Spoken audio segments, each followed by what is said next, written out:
August 2nd, 1998, for those who don't remember what happened, at Veterans Stadium, Barry Bonds comes in with the San Francisco Giants. They're winning, 9-2, I believe. Yep. Barry was 4 for 4 on the day, but he did something and broke an unwritten rule. He stole a base in a 9-2 game. That should not happen, okay? Here's what it sounded like. And, man, Harry Callis on the call gives you goosebumps. But this is what it sounded like August 2nd, 1998, when Ricky Bo threw at Barry Bonds. There's Bottalico's numbers: a win, 2 losses, 3 saves, 3.86 ERA in 18 games. Facing Barry Bonds to lead it off. Get him. Now Bonds charging the mound, and Bottalico is ready for him, and both benches are emptying, and that's the result of a stolen base. And as a result of a stolen base, you could almost feel that coming. When I came over here, I asked Wheels, is he going to hit him? And Wheels says, I don't know. And I didn't know for sure either, but, that was inevitable as the big gang at the mound now, and that was because of the stolen base. All right, so that was Wheels what it sounded knew. like. Wheels knew you Wheels were knew I was going to do it because he had to know, because if you were actually in attendance at the game, I threw one warm-up pitch on the mound, and they threw it down to second base. Have you ever seen that in baseball? Hold that thought. Hold that thought, because Ricky's going to give us the true story. But before Ricky gives what actually happened, L. Duncan talks to Barry Bonds about this last night and says, hey, something happened here that's never happened in your career before. You charged the mound. And then she gives misinformation. So I'm going to play what happened on the Netflix broadcast, and then, Ricky, you will tell the real story of what happened. Right. But here's L. Duncan and Barry Bonds last night before the home run derby. Oh, he fucked me. Oh, there. Bottalico hit you, and you charged the mound. You've never done it. I never really had to do that. I think in that situation, what happened was we were having so much success up with him at that time, and I kind of felt it. I think when I got up there that something weird was going to happen. You know, he hit me. I charged the mound. We handed it out there, and then I think a couple of days later we said, hey, sorry about it, just part of the game. And we were always able to brush things off in that era. He's a good pitcher, and he's a good man. So can you play the longer version of that? That's the shorter one. I want the longer one where L. Duncan then comments after the fact. That was the short version that was in the system. There's a longer version in the system. Oh, my goodness. Yeah, there's a longer 48-second version. That was the 30-second version that got cut down. So I want to play the longer one. So you hear Barry Bonds referencing it, and it's fine. You don't have to play it. So then L. Duncan says after that, yeah, well, Ricky still claims to this day that the ball just got away from him. And what is that? It is a bold-faced lie. That is a bold-faced lie. I've told the story on this show. I've told the story on NBC Sports Philadelphia. I have told the story. I was told to go in and hit Barry Bonds. It's that simple. Look, when it happens in the newspapers the next day and all that back then, I had to say I didn't do it on purpose, or else I'm suspended for like a month. Okay? It's that simple. Yes, we had to lie back then.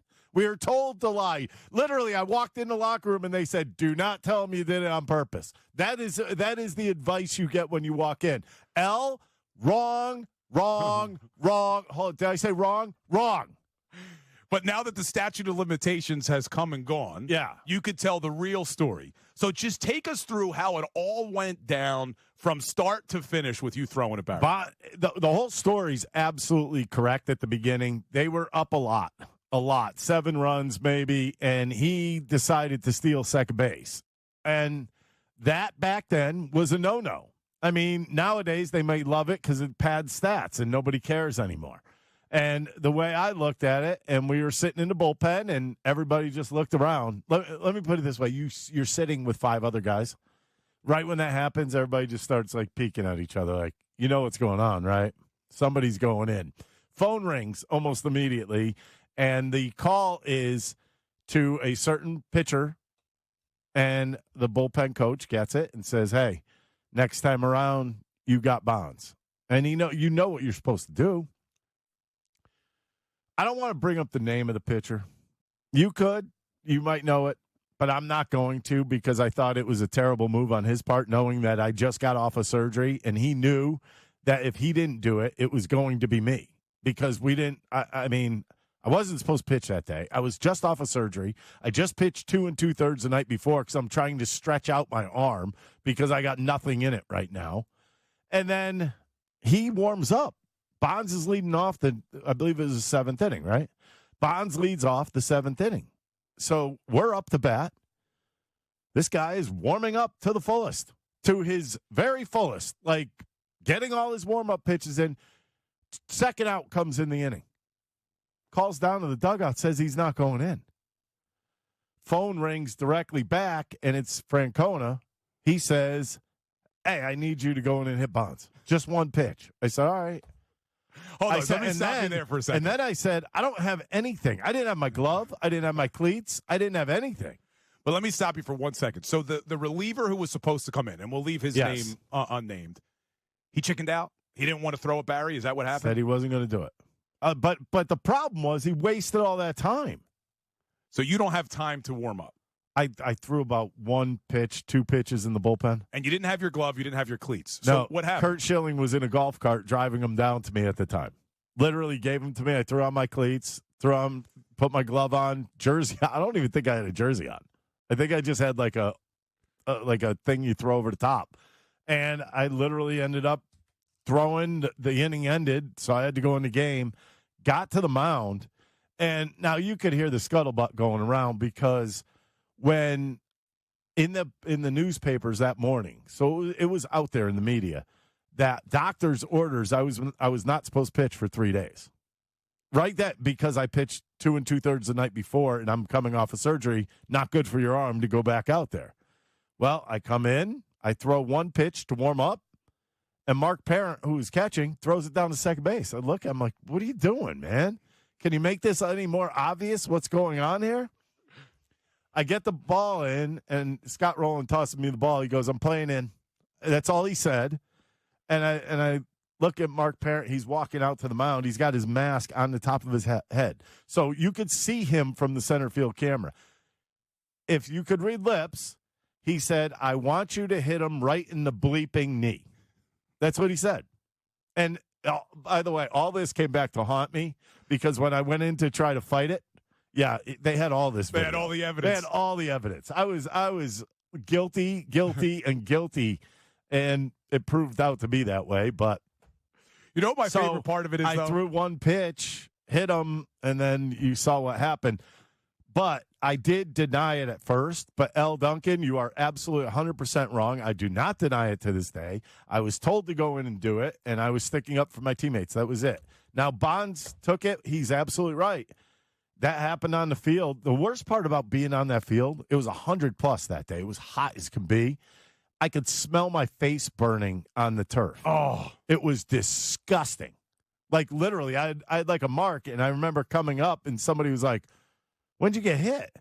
I said, that's the rug. That's the AstroTurf burning my face. When you and Bonds make it to the ground. My favorite part of the whole story, though, is that the reliever who's supposed to go in chickens out, and Francona immediately goes, oh, Bottalico will do it. Like, no doubt about it. Ricky's going to do it because Ricky has no fear. I kind of had that reputation to go up and in. And I mean, that's – see, the problem is the way I was brought up through the organization was every 0-2 pitch was up and in. Either up and in or down and move somebody's feet. And we used to get fined if we didn't do it. So every 0-2 pitch, we're coming up and in. And that's the way it was done. So I had pretty good aim on different things. So you drill him in the knee. He comes at you. He comes out. You guys go to the ground. Bench is clear. Yeah. What's going on at the bottom of the pile? Somebody was throwing punches from the top. Like, the guys on the bottom can't do anything. They're getting mauled. This is not – and I'm going to tell you right now, the one thing once you hit the ground with everybody, you're supposed to curl your fingers. So you're supposed to make a fist. You know why, right? So you don't break a finger. There's people walking around with metal spikes around you. So literally you make like a fist, and at that point, right when you hit the ground, there's no grabbing, there's no clutching. You're just done. And all I could see, like, from the top is a fist, like, coming straight down. I believe it was Kurt Schilling. I think he ended up, I don't know if he got fined or not, but he might have gotten thrown out too. But, I mean, the whole situation gets out of hand, And then they tell you, isn't this funny that I knew what to do when I was under the pile? You look for daylight. I literally looked for daylight, found daylight, got out of there. And, of course, I was on the Giants side of the field when I came out, which wasn't very good. And so I make my way around. After all was said and done, I make my way around. Eric Gregg, Kevin Gregg, he's the media guy for the Phillies. That's his father was the umpire. Literally says, Ricky, you're gone. I said, for what? For what? For what? Well, that's what you said the next day to the media, too. You're like, the ball just got away from me. I don't know why I got thrown out. Oh, well, I mean, come on, everybody. Nobody there is not one reporter that was there, not one player on either team, and nobody in the stands didn't know what was going on. Maybe the TV aspect was a little different, but Harry knew. And you don't think Wheels knew? Wheels was probably like, he's going in there to bleep and drill him. There's no doubt. Anyone who was paying attention knew. Well, yeah, if you're paying attention to the game, that's how the game was played back then. And I'll never forget, I had my suspension out in California, 1 day in San Diego, and 3 days. Was it a 4-game series? 2 and 2. It was 2 in San Diego, then I had 2 in San Francisco. But we had like a 4-game series, I believe, in San Francisco. So I was coming back in that series. And you have to, at the old Candlestick, you had to walk by their dugout. So I'm walking by the dugout. Bonds was there. He grabs me and he starts talking to me. And he was like, I understand what you did. And I mean, so the story he was telling was absolutely right. We talked about it, blah, blah, blah. We went through the whole thing. And the weird part about that was it was freezing. I remember, and it was in August. And their bullpen was on the third base side in front of the stands. But we had jackets on because it was freezing. Wouldn't you know it? Get Bottalico up in the 8th inning. Now I'm closing at this point again. My arm's better. I get up. Guess what I'm going in to pitch? Barry Bonds.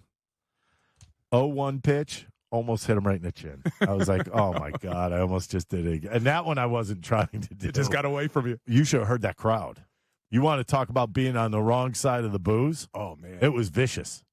Ended up getting him out, and I was like, all right, we're good. So Barry Bonds wasn't always loved by a lot of people, but it sounds like he was a man about this. He was a man about it. He understood it was part of the game. I think he understood it. I mean, when everything happens at the beginning, I knew something was going to go on.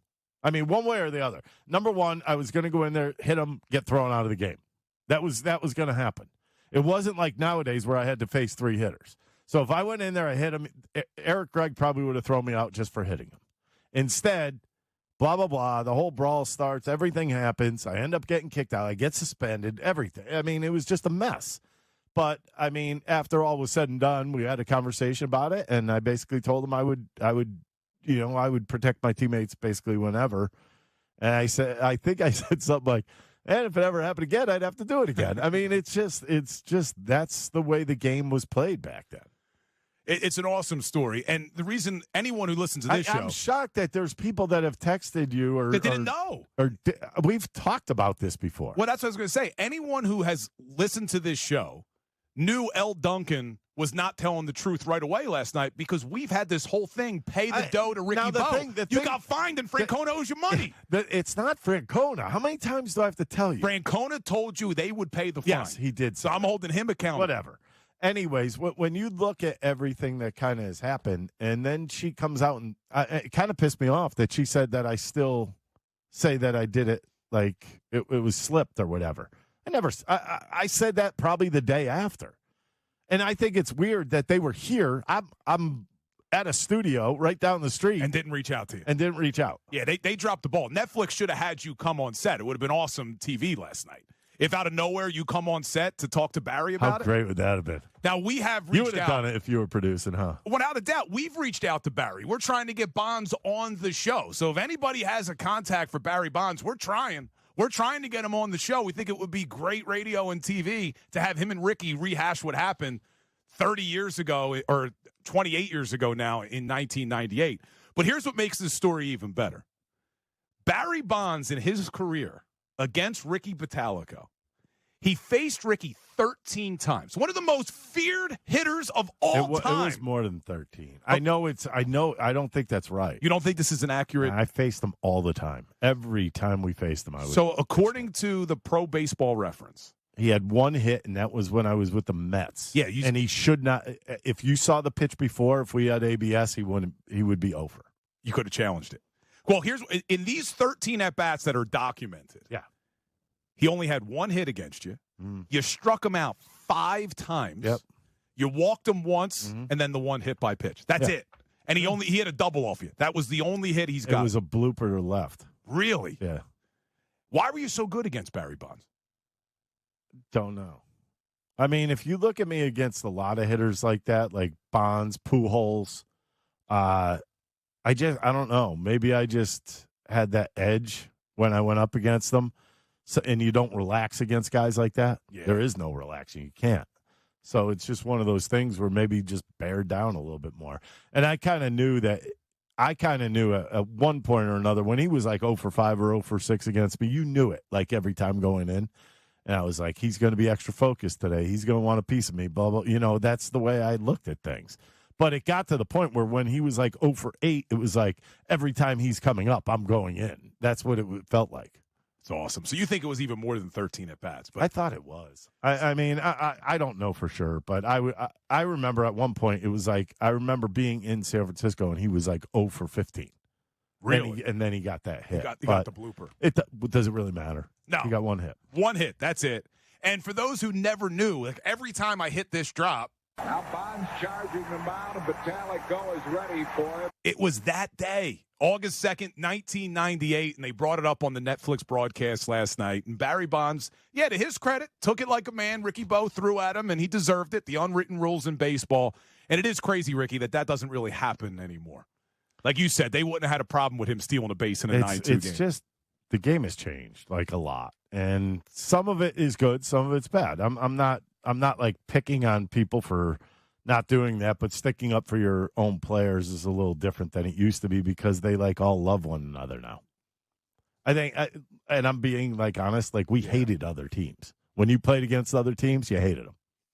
So there it is. We got the true story from Ricky Bo. L. Duncan last night, not incorrect. Incorrect.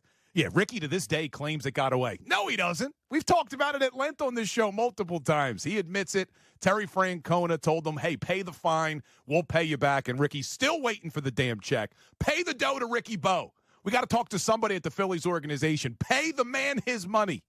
You know that movie? Pay the Show man me the his money. No. Pay him the money. That's swingers. No. Rounders. Yes. Good call, though, by you. Good call by you. All right, so there's the true story about Ricky Bottalico Matt Damon, and Barry right? Bonds. Yeah, great movie. See, I got you. John Malkovich.